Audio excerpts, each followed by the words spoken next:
Who was good ifunny? You fuck with the shades. And once again, you fuck with the new mic I got. I fucking love the mic, bro. And I got these new shades. They're so lit.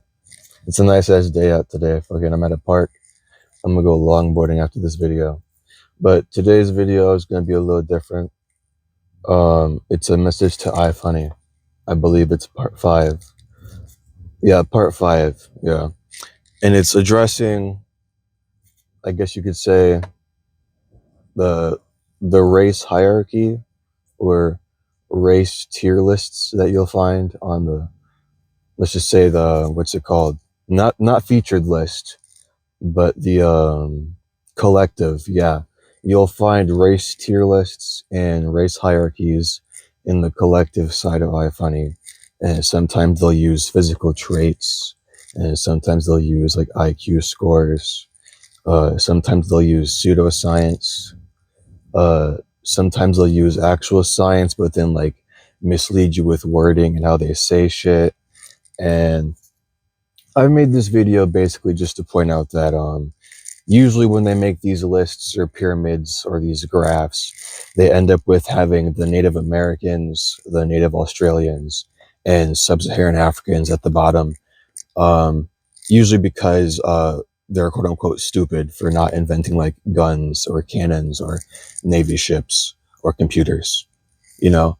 But the weird thing is though that a lot of racists on ifunny, the white supremacists, in order to disguise their racism as like almost being intellectual or pseudoscientific, they will give way and admit that darker skinned races are physically superior via athleticism and like strength and the hunter-gatherer lifestyle.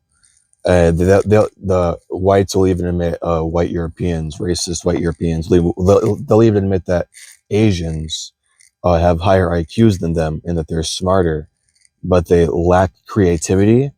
And that's why they have more inventions than Asians do, because Asians aren't creative, even though Asians have a much higher IQ.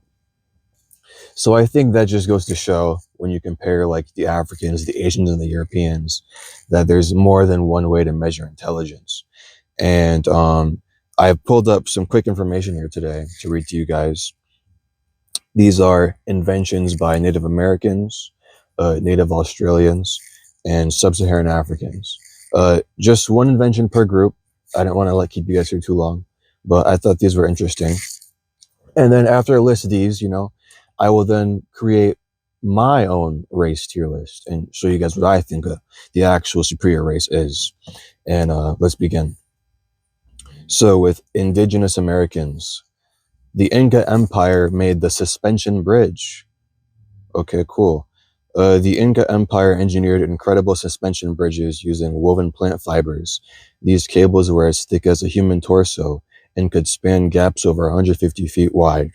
Unlike the rigid stone arches common in Europe at the time, these bridges were flexible, making them incredibly resilient against the earthquakes common in the Andes Mountains. I even know they had earthquakes in South America. That sounds a little... Moving on. Indigenous Australians, the returning boomerang. While many cultures used throwing sticks for hunting, indigenous Australians perfected the returning boomerang. This is a masterpiece of aerodynamics. It utilizes an airfoil design similar to a modern airplane wing. When thrown correctly, the difference in air pressure and the spin create gyroscopic precision, causing the tool to fly in a circular arch back to the thrower. I think I said that right. Gyroscopic precision. Sub-Saharan Africans. High temperature iron smelting, so like metallurgy. As early as 2,000 years ago, the Haya people in modern-day Tanzania developed advanced carbon steel. They used sophisticated forced draft furnaces that utilized preheated air to reach temperatures significantly higher than those achieved in European furnaces at the time. This allowed them to produce high-quality steel tools and jewelry long before the Industrial Revolution in the West. Okay. As you can see, I think these are all pretty cool in my opinion. I don't think these are useless or dumb, and I think we all use these tools and inventions today. So neat stuff. Shout out to the internet. It's a very useful tool for learning anything. Now, my personal tier list on the races goes like this. Everyone on top, right? Bankers and Indians on the bottom. All right. Peace out, guys.